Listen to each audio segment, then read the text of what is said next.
Distance in the light, vibration of a thundercloud. Hello, loved ones. This is Matt Stevens, and this is the My Sober Addiction podcast. And of course, dear loved one, we are happy, healthy, wealthy, and free. And loved ones, I have a question for you. Are you still stuck in that rut? Are you still stuck in that rut that you were in when you were in active addiction?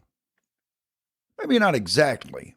However, have you gotten off of that reality? Have you checked out of that reality? I'm going to get a little bit woo-woo on you this time around, dear loved one, but that's okay. Stick with me. We people, we humans, people of Earth, we belong in multiple realities at once. We are amongst the human collective and its reality, its trajectory, and we also should be, at least, in our own individual reality. You see, there are sub-realities, there are sub-loops. What I mean by that is, there is the human collective, and that's the collective as a whole.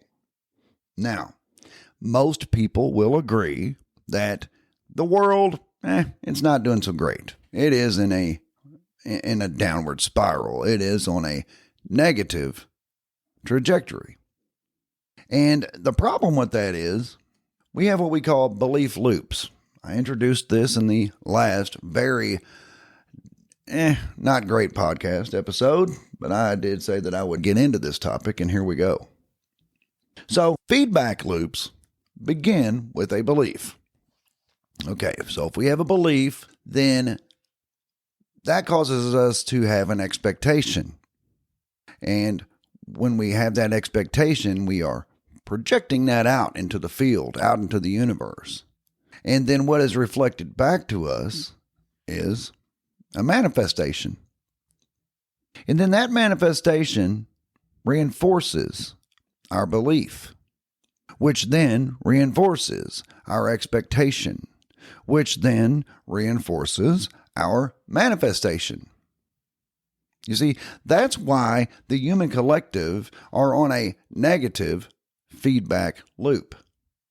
In order to reverse course, the entire collective, or at least a lot of them, would have to change their beliefs. But just by definition, a collective really tend to move as one unit. So, as they say, there's like 7 billion people on planet Earth. They are all on a particular trajectory, and the vast majority of that population really never think for themselves. They really just assimilate into the group, into the collective. And that's why the entire world is on a negative trajectory. Now, I can get into the whole negative default programming, as Jason Bashir puts it, because I do believe he is definitely onto something. I do believe that our brains, now please understand, our brain and our mind is not the same thing. But our physical brains do tend to trend to the negative, just a little bit. If left unchecked, if left to its own devices, the human brain does just trend a little bit to the negative. That's why you'll hear people who are, all these gurus say that you must, if you want to have a positive life, you must weed your garden. You must choose your thoughts very carefully. You must monitor your self-talk, monitor, as Clive puts it, the stories that we tell ourselves. We have to be very, very conscious of these things that we allow to go on in our field. The problem is that the vast majority of the collective, and when I say vast, I mean the vast majority of the collective, are just stuck in that rut where they allow that negativity to just flourish in their brains, which then pollutes their field because that's what they are projecting out into it. Then there is the individual.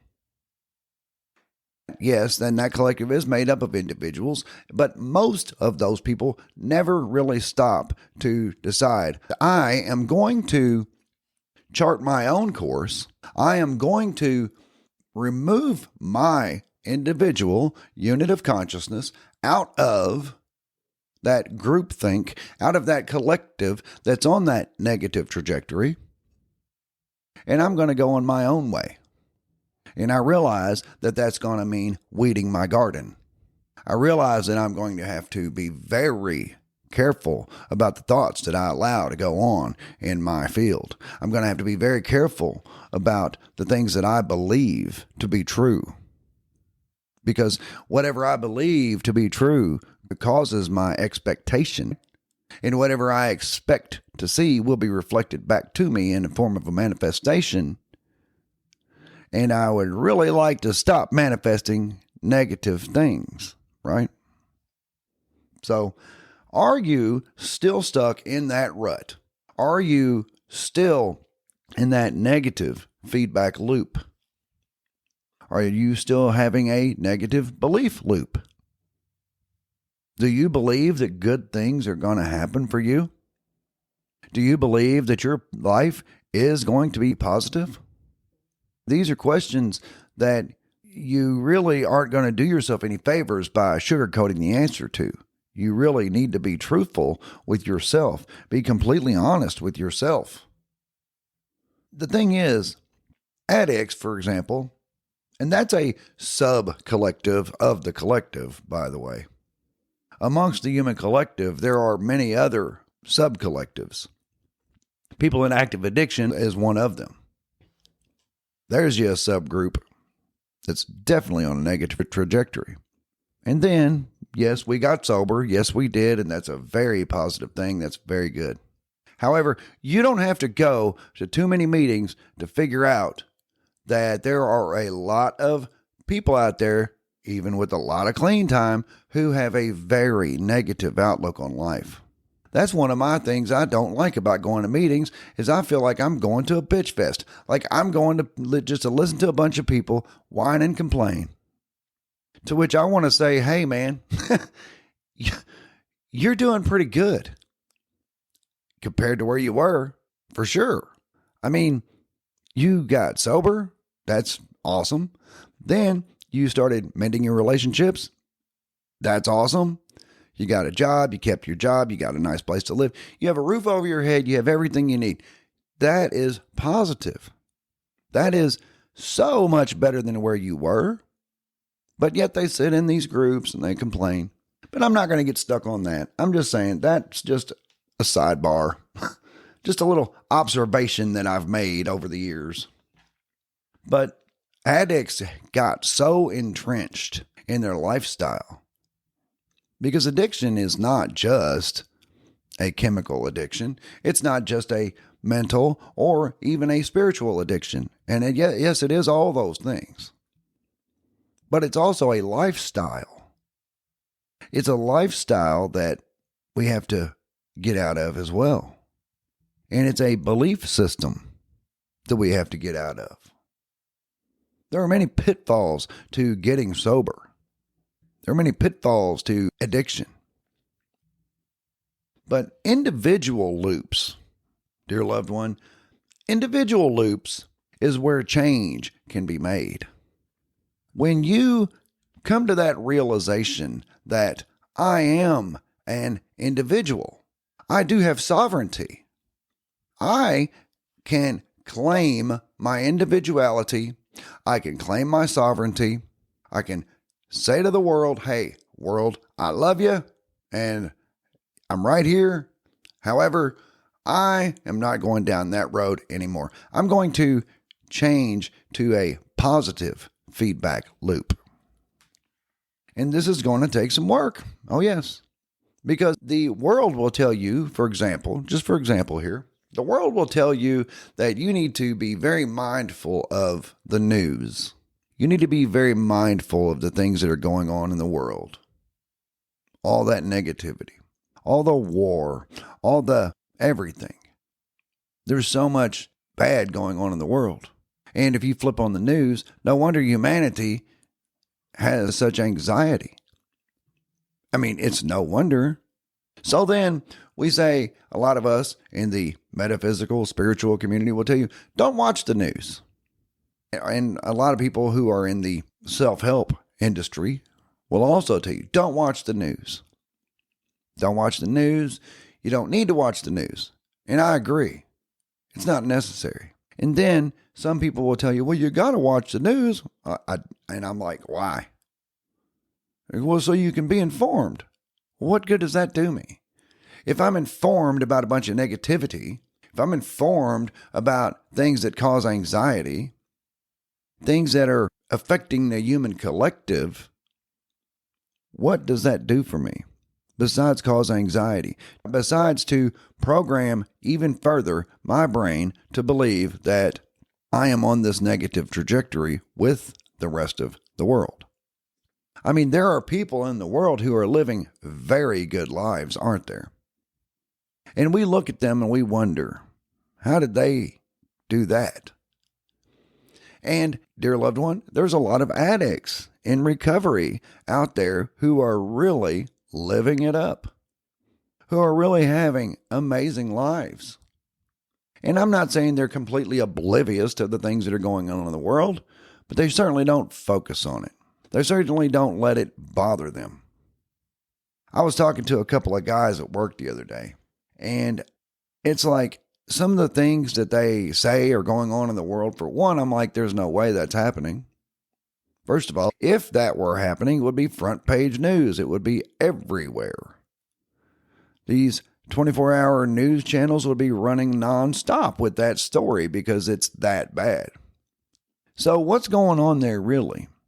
They are perpetuating an untruth. I'm not going to get into what they were talking about, but it was so absurd. It's like, listen, in 2025 in the United States of America, that is not happening. It's just not. Because if it were, it would be everywhere. It would be plastered all over every single media outlet you can think of. So, of course, I didn't believe it. I'm like, okay, fine. If you guys want to do that, that's fine. But when I think about it a little bit deeper, and I'm like, what's really going on there? Well, they are perpetuating a feedback loop. They're perpetuating negativity. But as individuals, the things we allow into our field are going to influence our field. If we expect to be a victim, well, guess what? You're going to be a victim. If you believe that you are a victim, then you are going to begin having an expectation of being victimized. And that will manifest in some way in your life. You will attract victimization. And when it manifests, that will reinforce your belief that you are a victim. And then you will have more expectation. And it's a snowball effect after that.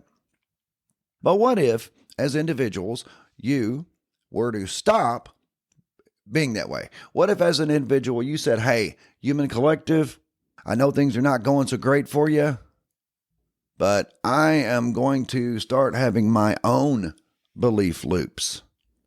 And instead of negative feedback loops, I'm going to have positive feedback loops. So my new belief is that good things happen in my life. Good things happen unexpectedly in my life. Things happen for me that are positive that I would have never guessed were coming. You see, we don't have to have it all figured out. If we want to manifest abundance, for example, we don't have to figure out how it's going to happen. In fact, that ain't your job. That's your higher power's job. Your job is to be the architect of your reality. Your job is to create in your mind these experiences that you want to have.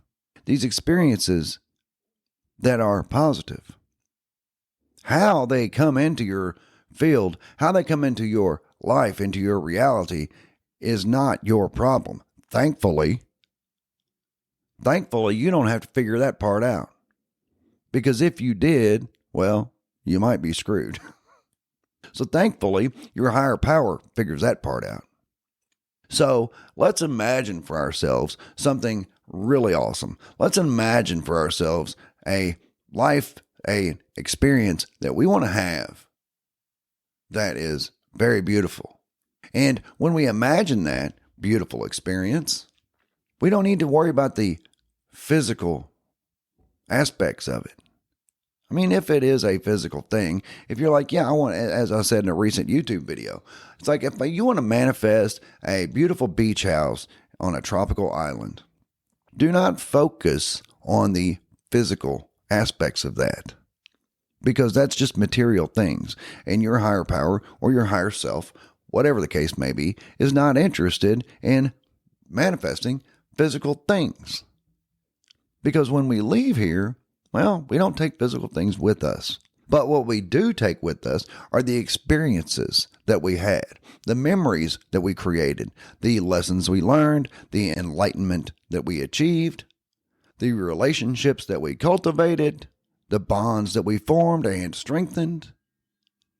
All of those things we can take with us. We can take memories of a beautiful time at the beach with the people that we love. We can manifest and take with us the memory of having the ability to put everybody we love on an airplane. Be like, hey, you don't have the money? That's fine. I don't need you to have the money. I just need you to have the time. So if you can make the time to get here, I will book you a flight, get you here. And we're going to have an amazing time at this beautiful beach home that we have here. Imagine having the people that you love most around you for a beautiful sunset on the beach, maybe a cookout, maybe a bonfire. Imagine these amazing experiences. Imagine having grandkids that love to come and see you because they get to go to the beach. They get to do all these amazing things that you have manifested in your life. All these amazing experiences, all these amazing memories that they're going to keep long after you're gone. They're going to tell stories about how they came to your house for this particular experience every summer, or whatever the case may be. You see, if you begin building belief that these things are coming to you, then you will create an expectation of that, and then it will manifest. Remember the belief loop? How you have a belief that turns into an expectation, and then that turns into a manifestation, which then turns into more belief. If you manifest these experiences, that's what your higher self and your higher power is interested in. Your higher power is not interested in you manifesting $5 million in the bank. It's just not. That's not an experience. That's not something to learn and grow from. But what is something to learn and grow from is what you did, what you learned, what you gained to get that $5 million in the bank. See, I'm not saying that you won't manifest $5 million. You may, or it may be 10 million, or it may be 2 million, or it may be whatever is necessary to make that experience that you are manifesting happen. See, we're too focused on the physical things. We're too focused on the material things of the world. That's why there's so many people trying to go on YouTube and buy books and all these different things, trying to find a way to manifest things. But the problem is you don't manifest things. You manifest experiences. And the things that are necessary to make that experience possible will come. You can't manifest an experience of having your grandchildren come to visit you in the beach house and having those bonfires on the beach watching the sunset if you don't have a beach house. You can't have that beach house if you don't have a bunch of money in the bank. You see, you're going to manifest all those physical things as a byproduct of manifesting the experiences. So we need to change the things that we are manifesting. Manifest experiences that require wealth. Manifest experiences that require that beach house or that house in the mountains or whatever it is that you're wanting. Whatever that is. But I know I got a little off topic, but I did do a video on that recently, and it was pretty good. But you see, getting back to belief loops, that's why the world keeps manifesting more of the same. That's why the world keeps on a negative trajectory. I mean, some people are like, can there ever be a time when there's peace all around the world, even for just a day? And unfortunately, the answer to that question, as things stand right now, is no. Because the human collective are too focused on all the negative things that have already manifested, which strengthens the belief. I know I sound like a broken record now with the belief and the expectation and the manifestation. And we can't change that, dear loved one. That's the thing I hate to have to tell you. But we cannot change that. It's like the saying goes, be the change you want to see in the world. The only thing you can change is you.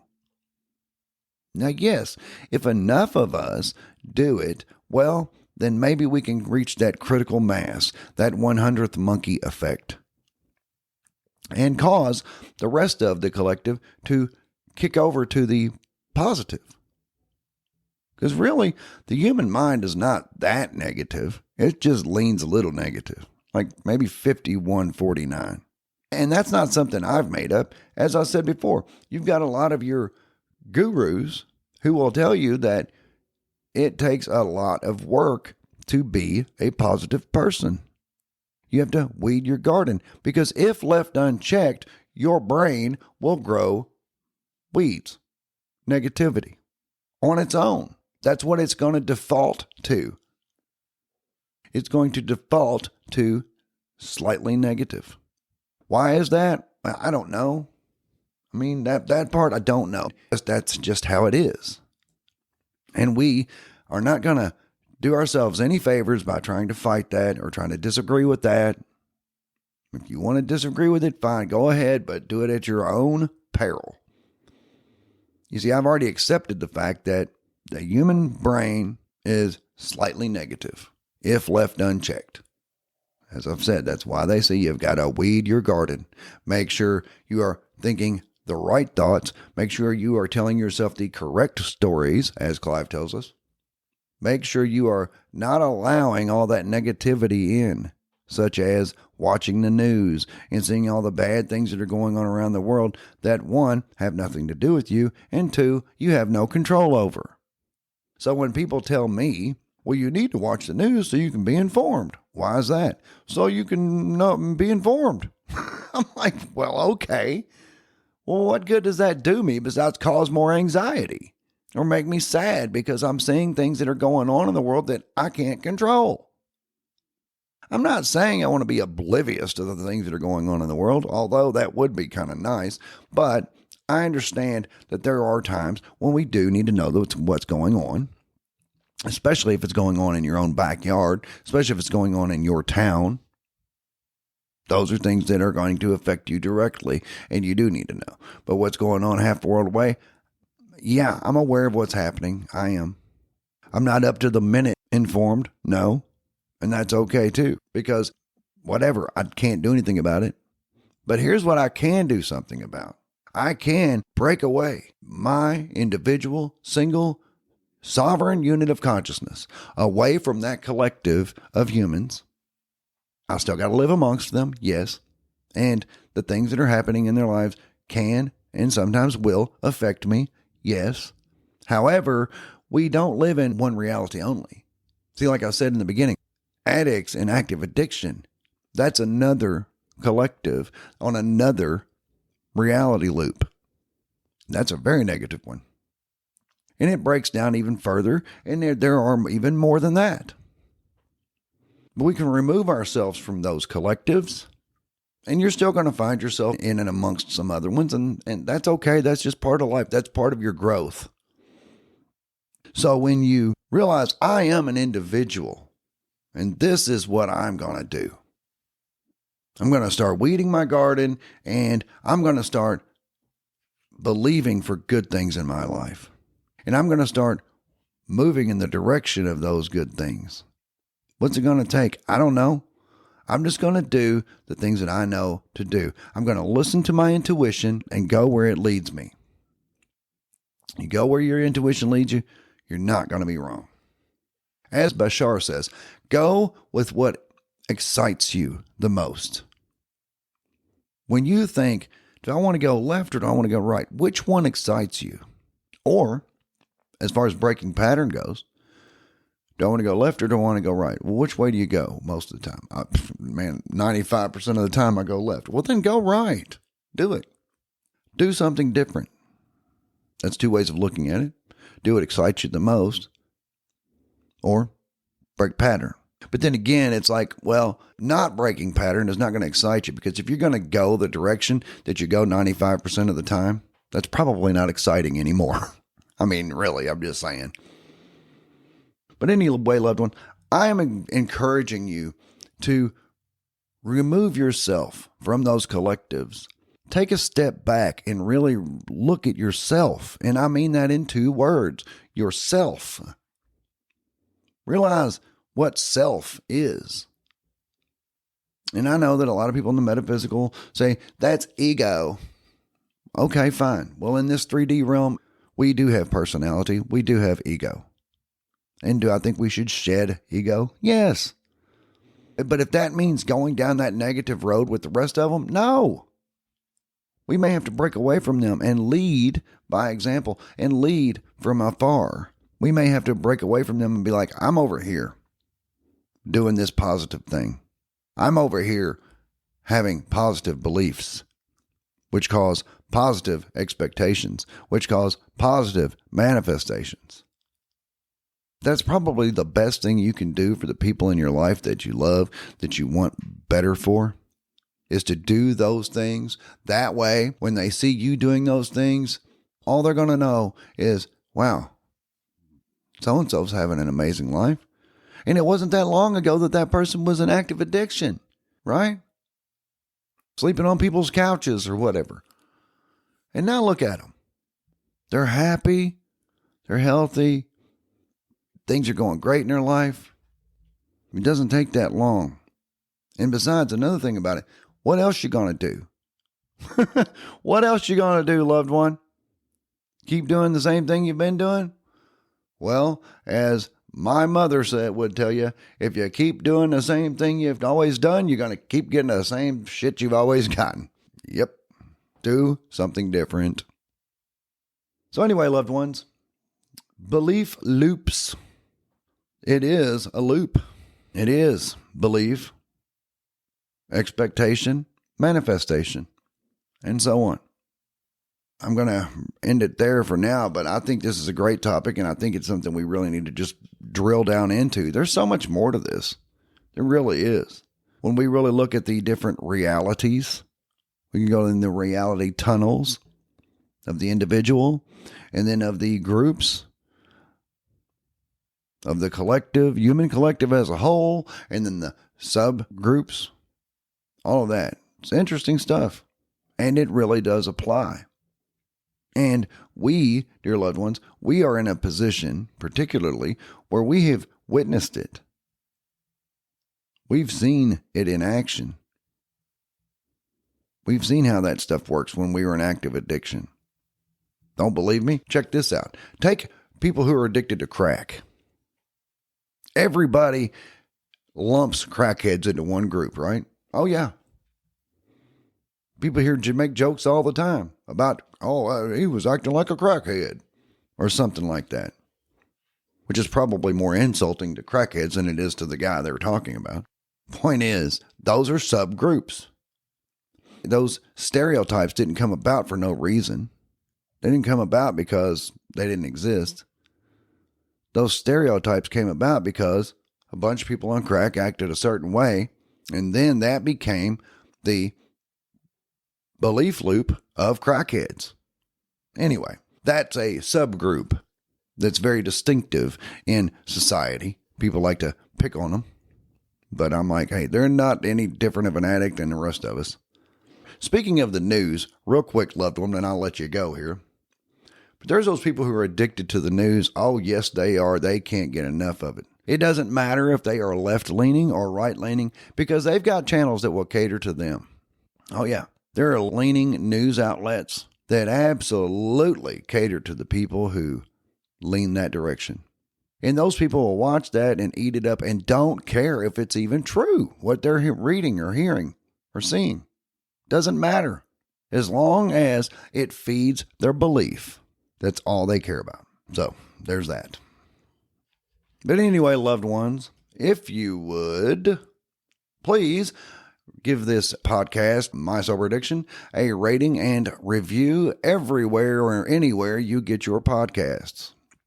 Also, if you have not checked me out on YouTube yet, please do so at Matt Stevens, MSA. I put up videos twice a week. They are very unedited. However, in the very near future, I do want to begin live streaming more, and I would love to just bring people on, and yes, it can be random people, whoever wants to, bring people on and do some live streams where we just have discussions. Maybe we have group.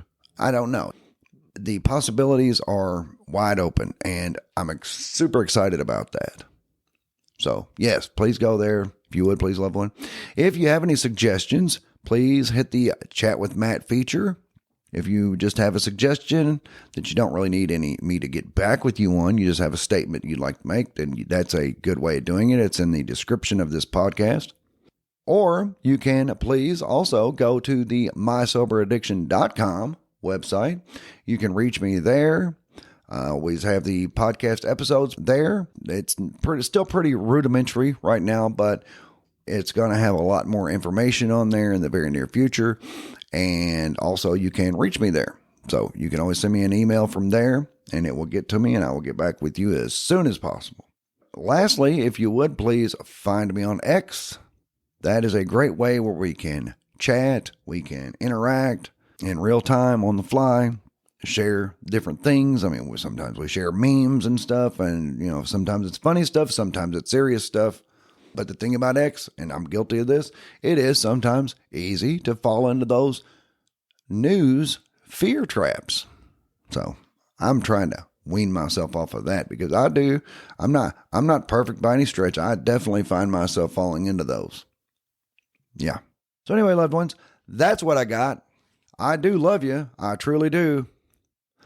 And I will be back directly. There is a distance in the light.